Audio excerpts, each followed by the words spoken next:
الحمد لله الذي لم يتخذ ولدا ولم يكن له شريك في الملك ولم يكن له ولي من الذل وكبره تكبيرا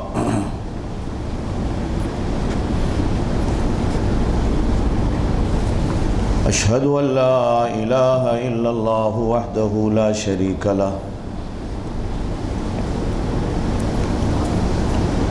وأشهد أن سيدنا وسندنا ونبينا وشفيعنا محمدا عبده ورسوله صلى الله عليه وعلى آله وأصحابه وبارك وسلم تسليما كثيرا كثيرا.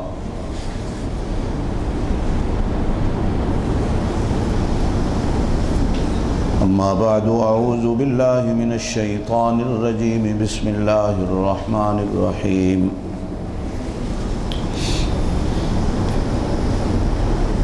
شهر رمضان الذي أنزل فيه القرآن هدى للناس وبينات من الهدى والفرقان.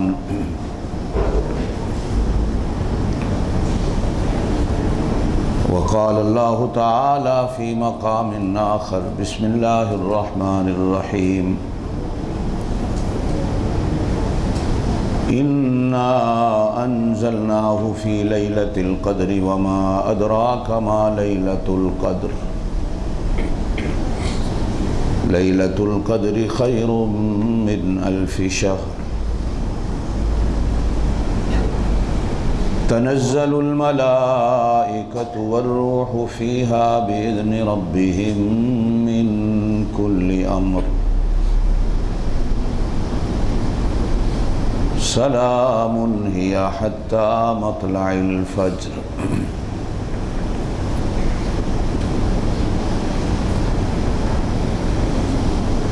قال النبي صلى الله عليه وسلم خيركم من تعلم القرآن وعلمه.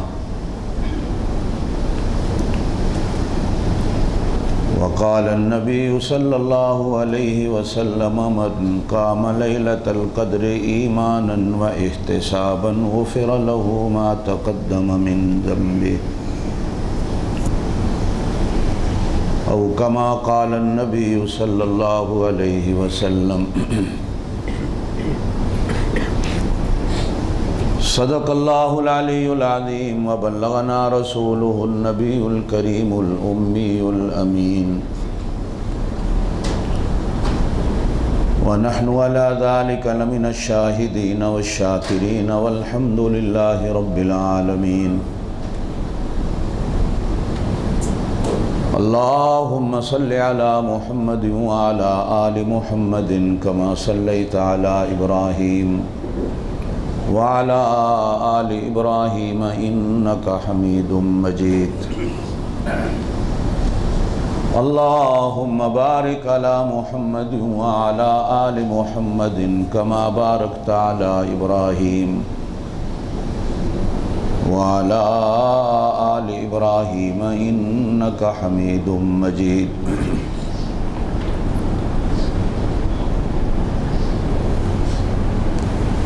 اس ماہ مبارک کا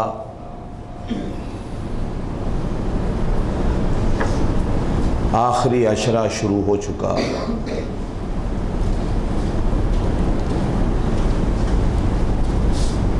جس کے بارے میں آپ صلی اللہ علیہ وسلم نے فرمایا کہ اس ماہ مبارک کے آخری 10 دن جہنم سے آزادی کے ہوتے ہیں اور جنت میں داخلے کے ہوتے ہیں.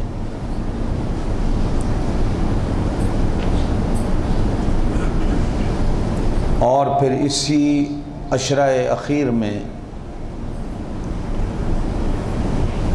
رب ذوالجلال والاکرام نے لیلۃ القدر کو رکھا.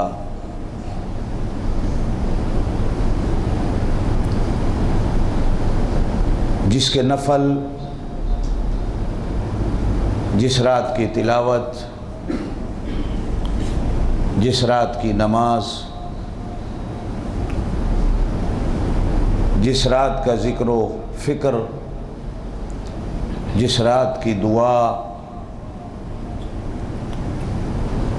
1000 مہینے کی دعاؤں اور ذکر و فکر سے بہتر ہے، 1000 مہینے سے کتنی بہتر ہے وہ اللہ جانتا ہے۔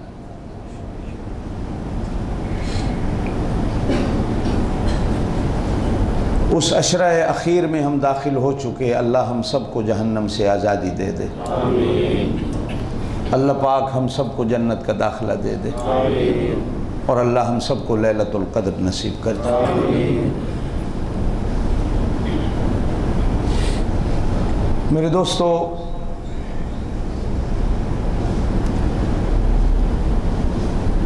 بات کو سمجھانے کے لیے 2-3 مثالیں دے کر پھر میں اپنی بات شروع کرتا ہوں۔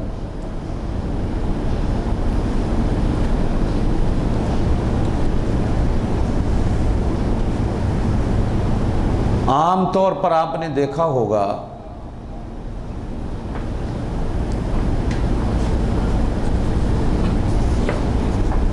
ہماری بڑی بوڑھیاں، ہمارے بڑے بزرگ، آج کل کا تو مجھے پتہ نہیں، میں تھوڑی پرانی بات کر رہا ہوں، کپڑا لینے کے لیے جب دکان پہ جاتے تھے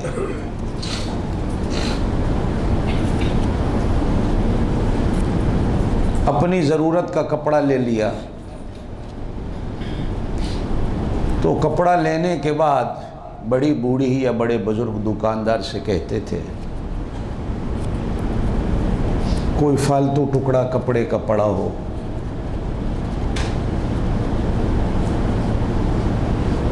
بڑا نہیں، چھوٹا سا ٹکڑا ہو ہمیں دے دو۔ تو دکاندار پوچھتا تھا کیا کرنا ہے، تو وہ کہتی تھی ہم نے اسے قرآن کا غلاف بنانا۔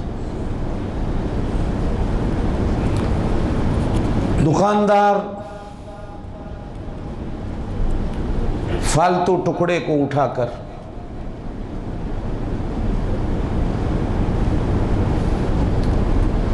جس کپڑے کے ٹکڑے کی اس کے ہاں کوئی قیمت نہیں ہوتی، بڑی بوڑھیوں کے حوالے کر دیتا، اور بڑی بوڑھی پوچھتی ہوں تھی کہ اس کی کوئی قیمت، تو دکاندار کہتا ہے کہ کیا قیمت لینی ہے، آپ نے قرآن کا غلاف بنانا ہے، مجھے بھی اس کی قیمت لیتے ہوئے شرم آ رہی ہے، فالتو پڑا ہے دکان میں لے کر۔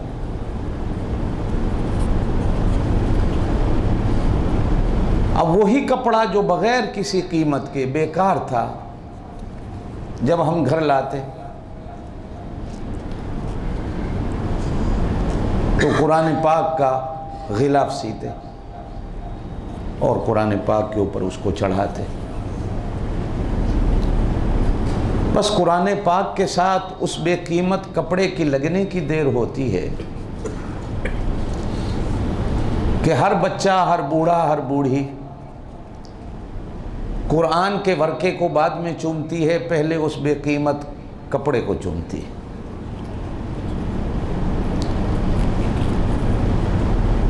جب ان سے پوچھا جائے کہ یہ کل بے قیمت تھا دکان سے لائی ہو، اسے کیوں چوم رہی ہو؟ یہ تو دکاندار نے ایسے پھینک کے دے دیا تھا۔ وہ بے علم، ان پڑھ ہماری پڑھی، ان پڑھ ہماری وہ بڑی بوڑھی جواب میں کہتی تھی بیٹا بے شک یہ بے قیمت تھا، لیکن آج قرآن پاک کے ساتھ لگ کر یہ اتنا قیمتی ہو گیا ہے کہ اس کا کوئی مول نہیں۔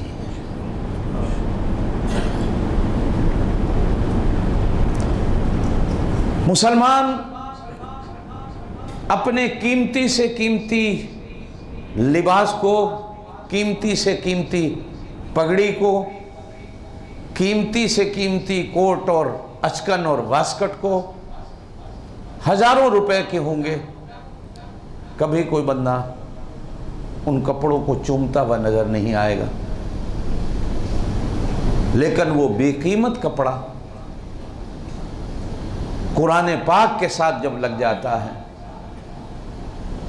تو اس کی قیمت اتنی ہو جاتی ہے کہ ہم قرآن کے ورقوں اور حرفوں سے پہلے اس کو چومنے پر مجبور ہو جاتے.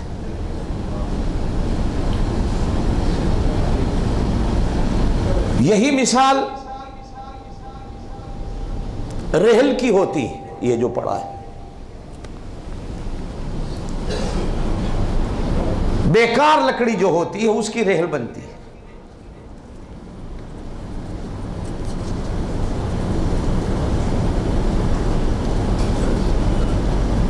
ہمارا قیمتی سے قیمتی بیڈ اور گدا ہو، صوفہ ہو، تکیہ ہو، بستر ہو، مہمان کو خود پیش کریں گے کہ ہمارے بہترین بستر پہ سو جاؤ، سر رکھو، ہمارے لیے اعزاز ہے.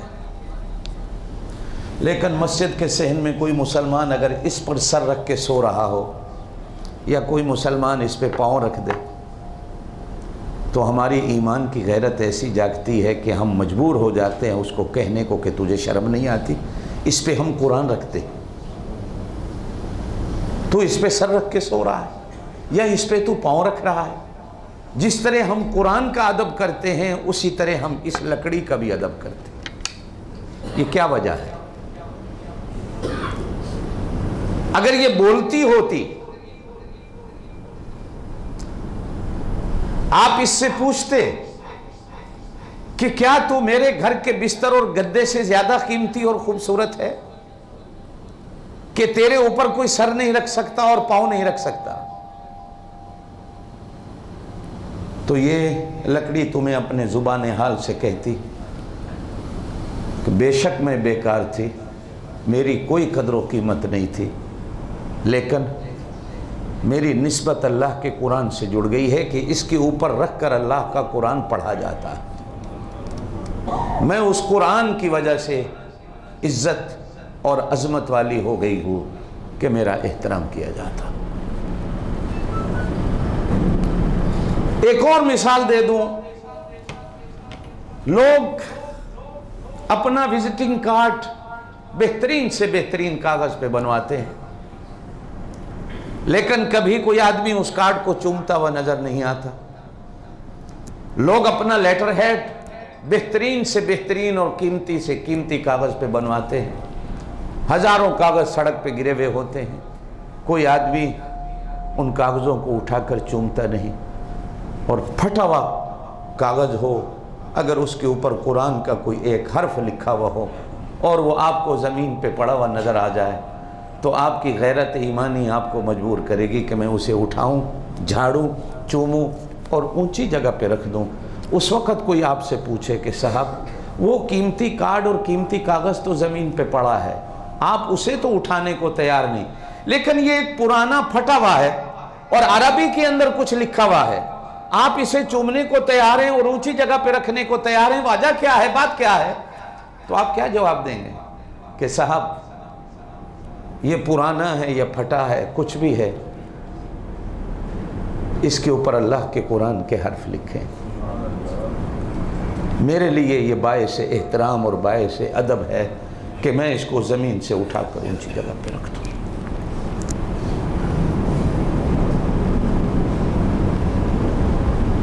جس مہینے میں قرآن آیا، اگر ایک لکڑی کو شان اور رتبہ مل سکتا ہے، ایک کاغذ کے ٹکڑے کو شان اور رتبہ مل سکتا ہے، ایک بے قیمت کپڑے کے ٹکڑے کو شان اور رتبہ مل سکتا ہے، تو جس ماہ مبارک میں پورا قرآن آیا ہوگا،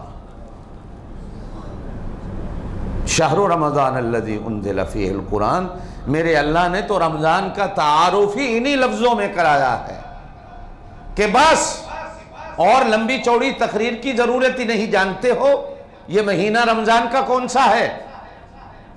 نہ سمجھ آئے تو ہم اتنا کہہ دیتے ہیں کہ یہ وہ ہے جس میں ہم نے قرآن کو اتارا.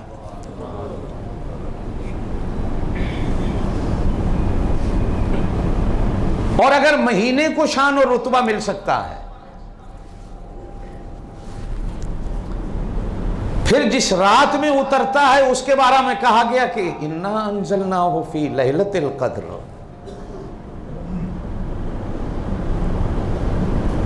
قدر کے معنی علماء نے کئی کیے. عزت بھی ہے، عظمت بھی ہے، بزرگی بھی ہے، شان بھی ہے، مقام و مرتبہ بھی ہے، اندازہ بھی ہے. کئی معنی علماء نے کیے.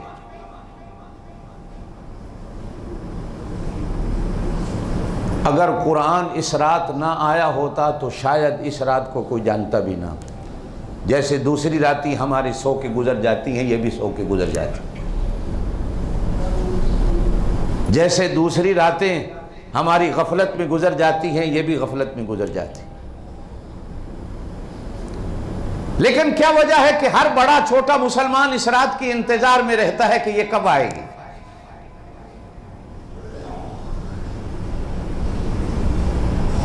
اور ساتھ ہی سوالیہ انداز میں کہا کہ وما ادراک ما لیلۃ القدر، تم کیا جانو لیلۃ القدر کیا ہے.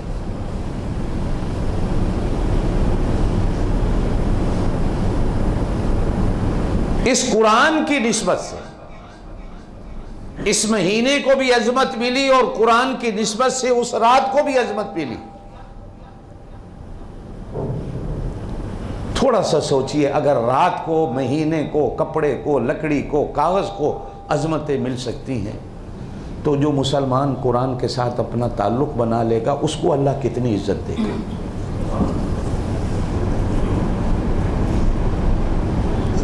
جو آدمی اپنے آپ کو قرآن کے ساتھ جوڑ لے اس کو اللہ کتنی عزت دے گا. جو اللہ رات کو دے سکتا ہے، جو اللہ مہینے کو دے سکتا ہے، جو اللہ لکڑی اور کاغذ اور کپڑے کو دے سکتا ہے، حالانکہ یہ وہ چیزیں ہیں جو بے حس ہیں.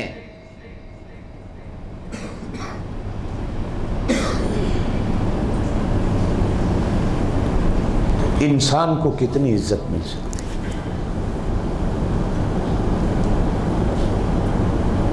ایک حدیث پاک میں آپ صلی اللہ علیہ وسلم نے یوں فرمایا، میں آپ سے بھی کہتا ہوں،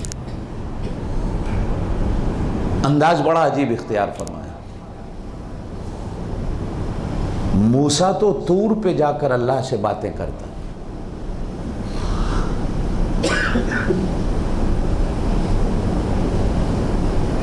ہمارے نبی کریم علیہ السلام نے معراج کی رات اوپر جا کر اللہ سے باتیں کی. کسی نبی نے کس انداز میں کی، کس نبی نے کس انداز میں کی. تم اپنے اللہ سے بات کرنا چاہتے ہو؟ آپ نے بھی دیکھا ہوگا، میں نے بھی دیکھا، کہیں کہیں کاغذ لگا ہوا ہوتا ہے اللہ کا ٹیلی فون نمبر.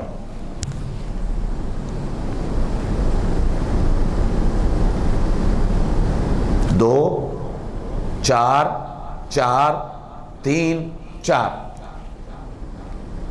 یہ اللہ کا ٹیلی فون نمبر. صبح کی 2 رکعتیں، ظہر کی 4 رکعتیں، عصر کی 4 رکعتیں، مغرب کی 3 رکعتیں، عشاء کی 4 رکعتیں، یہ اللہ کا ٹیلی فون نمبر ہے.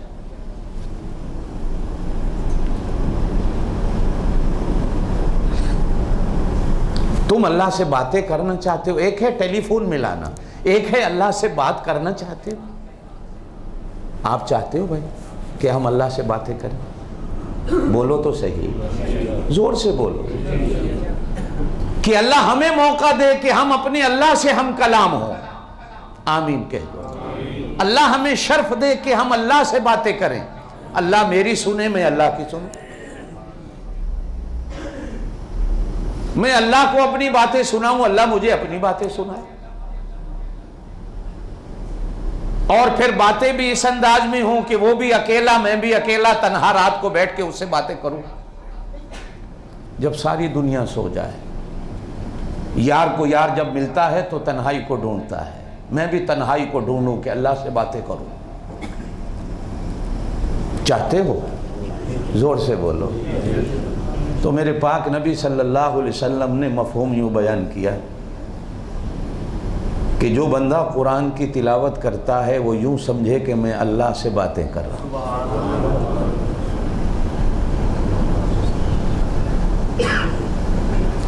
اور ایک حدیث میں یوں فرمایا کہ جب کوئی اچھی آواز میں قرآن پڑھتا ہے تو اللہ اپنی قدرت کے کان لگا کر آپ سڑک پہ جاتے جاتے اچھی آواز کو سن لیں،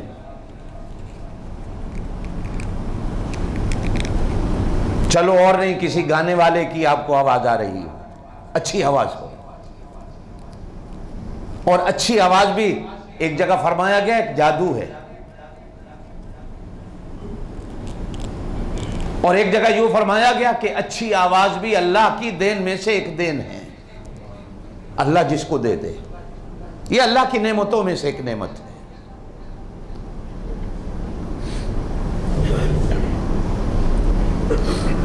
تو سڑک پہ جاتے آپ کے کان میں اگر گانے کی بھی اچھی آواز آ جائے تو آپ کے پاؤں رک جائیں گے۔ کچھ دوستوں نے موبائل فون میں نعتیں ایسی اچھی بھری ہوئی ہوتی ہیں کہ کبھی موبائل فون کرتے ہیں، وہ پک اپ نہیں کرتا، اٹھاتا نہیں ہے، لیکن نعت ایسی ہوتی ہے کہ ہمارا بھی دل کھینچ لیتی ہے کہ یار یہ کسی طرح بجتی رہے، ہم سنتے رہیں۔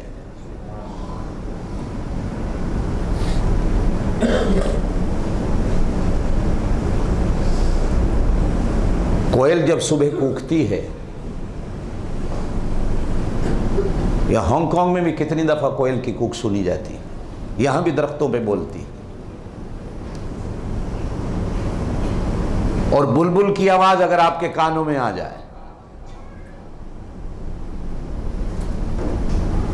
تو اچھی آواز کو سن کر انسان کے پاؤں زمین میں دھنس جاتے ہیں، رک جاتے ہیں، بندہ رکنے پہ مجبور ہو جاتا ہے۔ کیا خیال ہے جب کوئی اچھی آواز میں قرآن پڑھتا ہوگا تو اللہ کیسے سنتا ہوگا؟ فرمایا کہ اللہ اپنی قدرت اور رحمت کے کان ادھر متوجہ کرتا ہے کہ میں نے اپنے اس بندے کو اچھی آواز دی اور میرا بندہ اس اچھی آواز کو قرآن کی تلاوت میں لگانے میں لگا ہوا ہے۔ اللہ متوجہ ہوتے ہیں، اور میرے پاک نبی صلی اللہ علیہ وسلم نے یوں فرمایا کہ جتنی دیر تم قرآن کی تلاوت میں مصروف رہتے ہو، یوں سمجھو کہ ہم اپنے اللہ سے گفتگو کر رہے ہیں، ہم اللہ سے بات چیت کر رہے ہیں۔ اب جس بندے کی اللہ آواز سنے، جس بندے سے اللہ گفتگو کرے اور بندہ اللہ سے گفتگو کرے، تو قرآن اس بندے کو کتنی عزت دیتا۔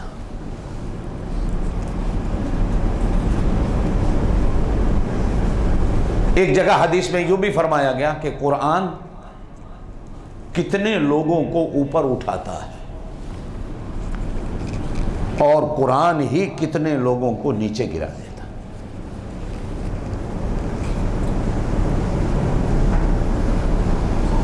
آج کل لوگوں میں ایک بات مشہور ہے، ایک مقولہ ہے کہ صاحب ہر بندے کی کامیابی میں کہیں نہ کہیں پیچھے کسی عورت کا ہاتھ ہوتا ہے۔ یہ عام لوگ بات کرتے ہیں، لیکن میں کہتا ہوں کہ نہیں،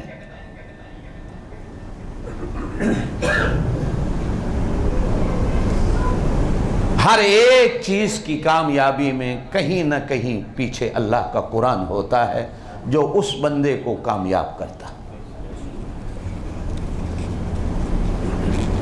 اور عزت کا معیار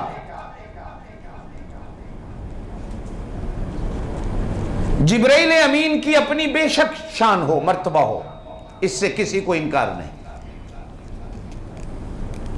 ہمارا ایمان ہے۔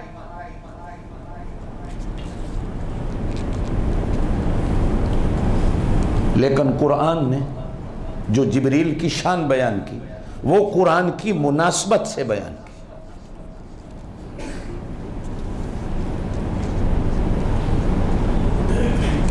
فرمایا انہو لقول رسول کریم ذی قوت عند ذی العرش مکین مطاع ثم امین۔ قرآن کے جوڑ سے جبریل کی عظمت کو بیان کیا گیا کہ اور پہلو بے شک اس کی عظمت اور شان کے ہوں گے، ہمیں کوئی انکار نہیں، لیکن ایک پہلو اس کی عظمت اور شان کا وہ ہے کہ جو قرآن کی نسبت سے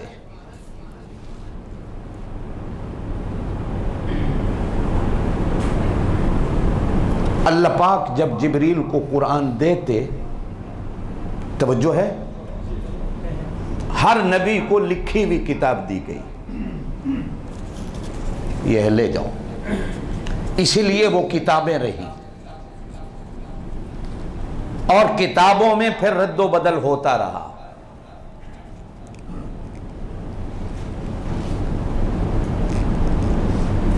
قرآن حضور پاک صلی اللہ علیہ وسلم کو ایک ہی دفعہ لکھا ہوا نہیں دیا گیا،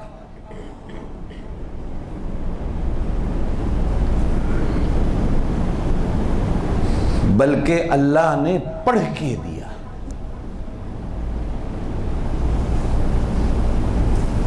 جبریل کو سدرۃ المنتہا پہ بلایا، آگے جانے کی تو اجازت نہیں اس کو، یہی رک جاؤ، رک گئے۔ ادھر سے اللہ نے قرآن پڑھا، جبریل نے سنا، سننے کے بعد اللہ نے کہا اب یہ اسی طرح لے جاؤ،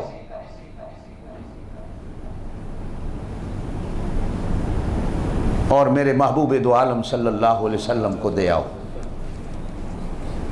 اب جبریل بھی آیا تو یہ نہیں کہ وہ لکھ کے لایا تھا کہ آ کے لکھا ہوا دے دیا ہو، محبوب بیٹھے ہیں، کھڑے ہیں، سوئے ہیں، نماز میں ہیں، کھانے میں ہیں، بیوی کے ساتھ بیٹھے ہیں، پہاڑ پہ کھڑے ہیں، جہاد کر رہے ہیں، لیٹے ہوئے ہیں، سوئے ہوئے ہیں، دوستوں کے ساتھ بیٹھے ہیں، کسی بھی حالت میں ہیں۔ جبریل آئے اور کھڑے ہو کر جتنا سن کے آئے تھے پورا سنایا۔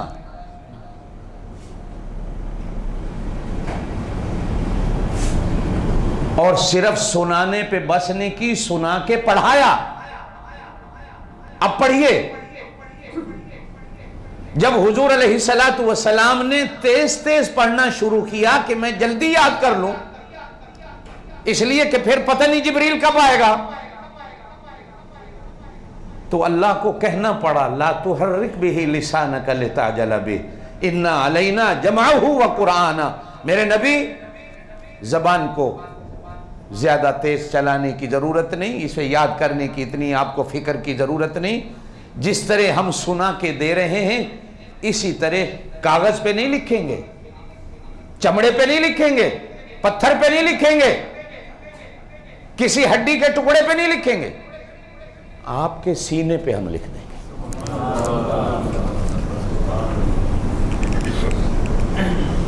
آپ کے سینے پہ ہم لکھ دیں گے۔ وہ سینے پہ لکھے جانے والے کا صدقہ ہے، اس نے تو نبی کے سینے پہ لکھا، لیکن اس لکھنے کی برکت ایسی آئی کہ آج 7 سال کے مسلمان کا بچہ ہے، اس کے بھی سینے پہ اللہ پاک فرشتوں سے لکھوا دیتا۔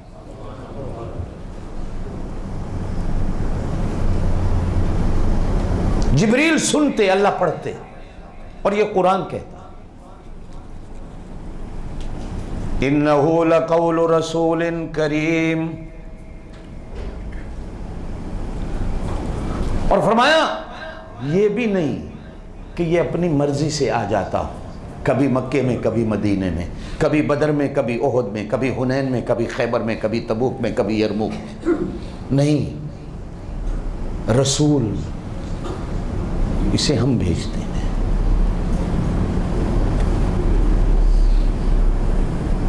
فرشتوں میں رسول ہو یا بندوں میں رسول ہو، رسول ہوتا ہی وہ ہے جس کو اللہ بھیجتا ہو، جس کو، زور سے بولو، جس کو اللہ بھیجتا ہو۔ اور پھر کہا کہ شاید ہو سکتا ہے کہ کچھ لوگ کہیں کہ صاحب چلے ہم مانتے ہیں یہ رسول ہے، ہم مانتے ہیں کہ اللہ نے اس کو دیا، دے آؤ، لیکن اس نے راستے میں خود بدل دیا ہو، بھول گیا ہو، ملاوٹ کر دی ہو؟ تو فرمایا نہیں، رسول کریم اگر تمہارے بزرگوں کے بارے میں کوئی کہہ دے کہ تمہارے بزرگ ملاوٹ کرتے ہیں یا تمہارے بزرگوں کا دماغ کمزور ہے، اللہ بتاتا کچھ ہے بزرگ کرتا کچھ اور ہے، تو تمہیں کتنا غصہ آئے گا کہ میرے بزرگوں کو برا کہہ رہے؟ اللہ کہتے ہیں میں کہتا ہوں کہ جبریل بھی بزرگ ہے۔ یہ کریم کا معنی بزرگ ہوتا ہے، یہ بزرگ ہے، اور ہو سکتا ہے کہ تمہارے بزرگ تو بھول جائیں، لیکن جس کو اللہ بزرگ کہہ دے وہ کبھی نہیں بھول سکتا، وہ کبھی ملاوٹ نہیں کر سکتا۔ اور پھر کہا کہ صاحب چلے ہم مان لیتے ہیں یہ رسول بھی ہے، چلے ہم مان لیتے ہیں بزرگ بھی ہے، لیکن راستے میں کسی نے ڈنڈا دکھایا ہو، پستول دکھایا ہو، کلاشنکوف دکھائی ہو کہ یہ مجھے دے دو، راستے میں کسی نے قرآن چھین لیا ہو اور چھیننے والے نے بدل دیا ہو، تو فرمایا ذی قوتن، ذی قوتن، یہ بڑی قوت والا ہے، اس کو کون کیا ڈرائے گا؟ یہ تو خود بستیوں کو اٹھاتا ہے، آسمان تک لے جا کر الٹا پلٹ دیتا ہے، یہ تو شہروں کو اٹھا کے الٹا پلٹ دے، یہ تو زمینوں کو اٹھا کے الٹا پلٹ دے، اسے کون ڈرا سکتا ہے؟ کہا 600 نور کے پر رکھتا ہے، کتنے؟ 600 نور کے پر ہیں۔ میرے پاک نبی صلی اللہ علیہ وسلم نے فرمایا وجود اتنا بڑا ہے، جب پہلی رات میں نے اس کو غار ہیرا میں دیکھا تو حضور فرماتے ہیں میں ڈر گیا وجود کو دیکھ کے، پیر غار ہیرا کے پتھر پہ تھا تو سر 7ویں آسمان کو لگا ہوا تھا، ایک کندھا اس کا شمال کے اخیر میں تھا تو دوسرا جنوب کے اخیر میں تھا، سینہ اگر اس کا مشرق کی انتہا میں تھا تو پیٹھ اس کی مغرب کی انتہا میں تھی، اتنا بڑا وجود میں نے پہلی دفعہ دیکھا، اور حضور کو بخار بھی ہوا دیکھ کر، جس طرح آپ کوئی نئی چیز دیکھیں، اور نئی کیا دیکھیں، ہم تو اتنے بزدل ہیں کہ اکیلے بیٹھے ہوں تو ہوا بھی آئے دروازہ بجے تو ہم ڈرنے لگتے ہیں کوئی جن تو نہیں آ گیا، ہم تو اتنے کمزور لوگ ہیں۔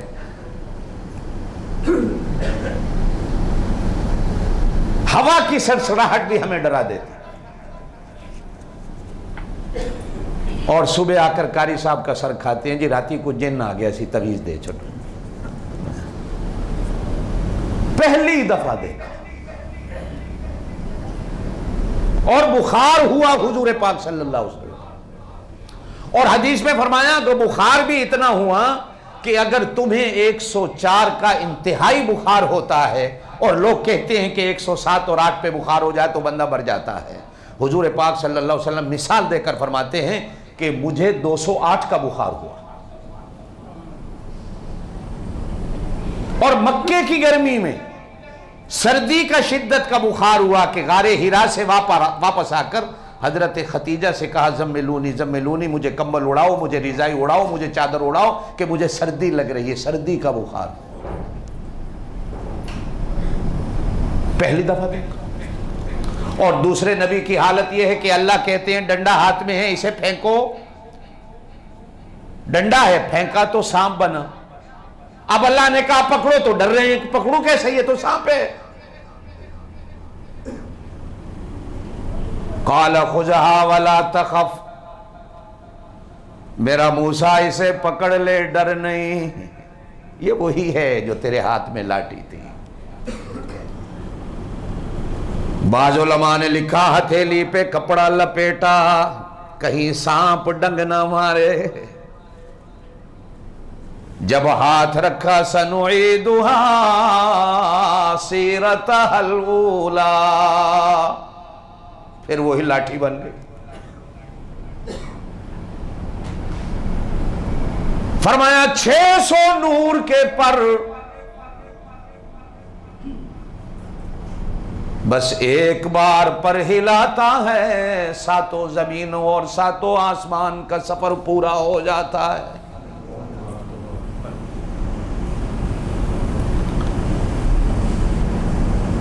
اور رسول اکرم صلی اللہ علیہ وسلم نے فرمایا، ہانگ کانگ والوں زور سے کہہ دو سبحان اللہ۔ ایک دن شوق میں آیا، ایک دن فرتے موج اور مسرت میں آیا، کہنے لگا اللہ میں تیری جنت کی سیر کرنا چاہتا ہوں، مجھے جنت کی سیر کی اجازت دے دو۔ اللہ نے کہا کر لو۔ میرے پاک نبی صلی اللہ علیہ وسلم نے فرمایا 6 مہینے تک 600 نور کے پروں کے ساتھ اڑتا رہا، جنت ختم ہونے کو نہیں آئی۔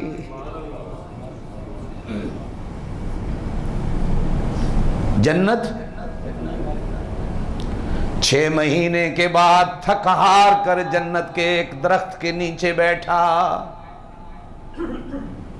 اور کہتا ہے اللہ تیری جنت کتنی باقی؟ تو میرے اللہ کی طرف سے آواز آئی اتنی جنت تو میں نے چھوٹے سے جنتی کو دینی ہے،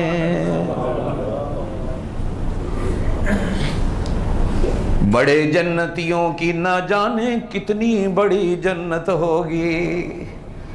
اور پھر وہ سب سے بڑا جنتی زور سے کہہ دو صلی اللہ علیہ وسلم، اللہم رب هذه الدعوة التامة والصلاة القائمة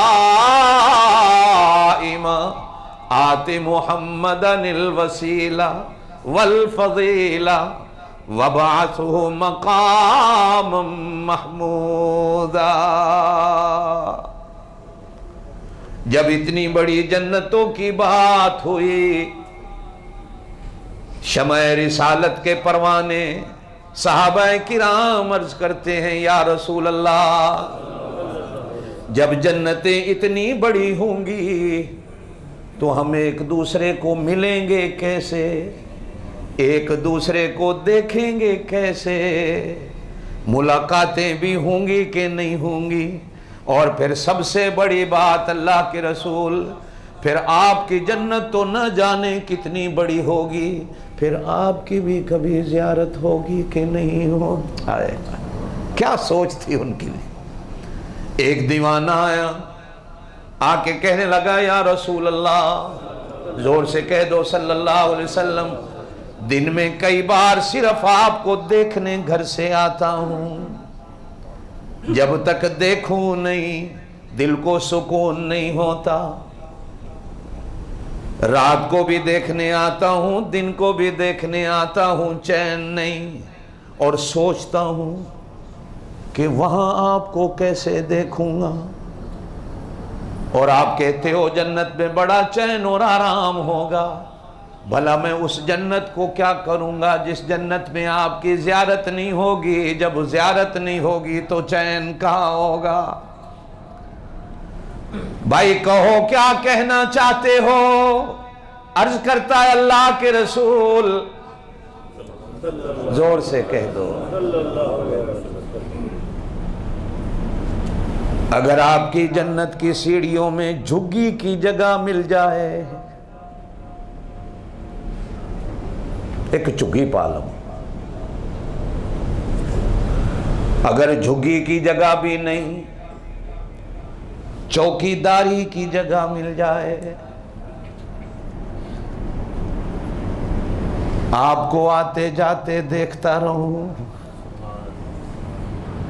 میں اس جنت کو کیا کروں گا جس جنت میں آپ کی زیارت نہ ہو؟ مجھے تو وہ جنت چاہیے جس جنت میں آپ کو آتے جاتے دیکھوں۔ کہہ دو نا سبحان اللہ، کیا عشق تھا۔ اور ایک دوسرا دیوانہ، میرے پاک نبی نے دنیا سے پردہ فرمایا، روضہ پاک میں چلے گئے، ہاتھ اٹھا کے دعا کرتا ہے اللہ یہ واپس لے لے. یہ اب کیا کروں گا اس کو رکھ کے؟ پہلے یہ تھی تیرے نبی کا چہرہ دیکھتا تھا، اب جب وہ نہیں تو میں کس کو دیکھوں گا؟ لے لے. نہیں چاہیے مجھے، بے شک تیری نعمتیں ہیں، تیرا نور ہے، تیرا انعام ہے، تیرا فضل و کرم ہے، نہیں چاہیے.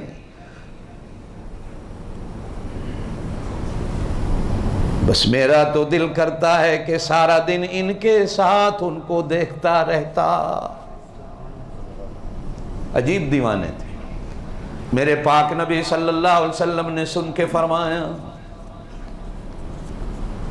پھر راتوں کو جاگنے کی عادت ڈال لے، مصیبتوں پہ صبر کرنے کی عادت ڈال لے.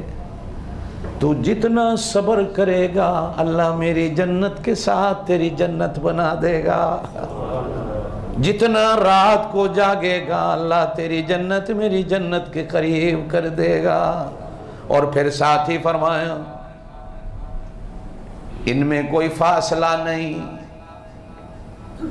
جو بندہ جس سے محبت کرتا ہوگا دنیا میں اللہ پاک اس کی جنت کو بھی اتنا قریب کر دے گا جتنا ان کے درمیان میں فاصلہ نہیں، ان کی جنتوں میں بھی فاصلہ نہیں ہوگا. اور جب کوئی چاہے گا میں فلاں کو دیکھ لوں، میں فلاں کو مل لوں، تو اللہ پاک جنتوں کو اتنا قریب کر دے گا کہ جنتی ایک دوسرے کی دعوتیں بھی کریں گے جنت میں، اور پارٹیاں بھی ہوں گی اور ملاقاتیں بھی ہوں گی.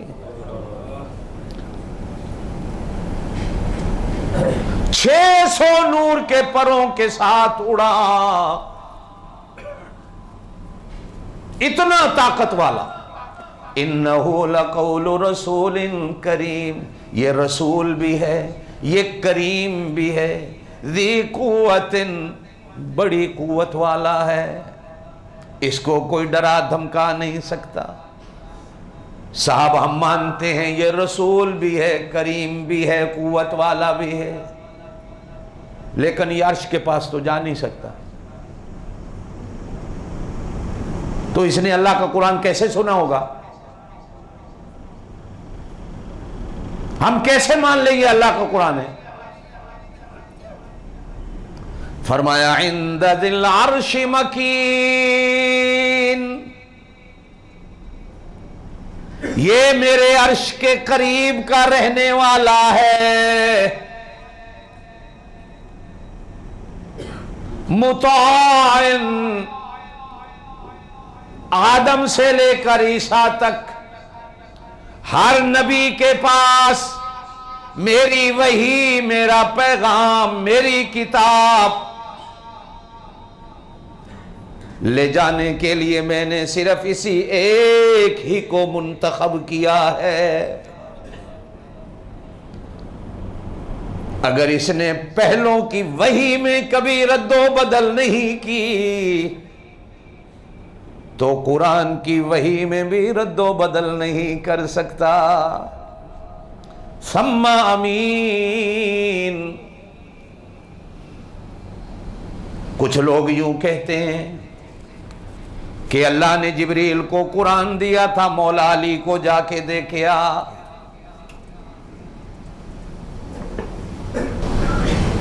آگے دو باتیں لکھتے ہیں، یا تو وہ راہ بھول گیا کہ ادھر ٹر گیا، تو یا کہ شکلوں بھول گیا. وہ شکلاں دونوں دیاں ایکو جہیاں سن تے پہچان نہ سکیا کہ محمد مصطفیٰ کون ہے اور علی المرتضیٰ کون ہے.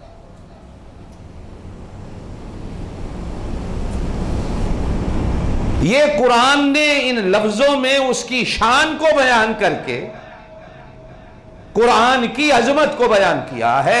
اس نسبت سے جبریل عظیم ہے. اگر رات کو عظمت مل سکتی ہے، مہینے کو شان مل سکتی ہے،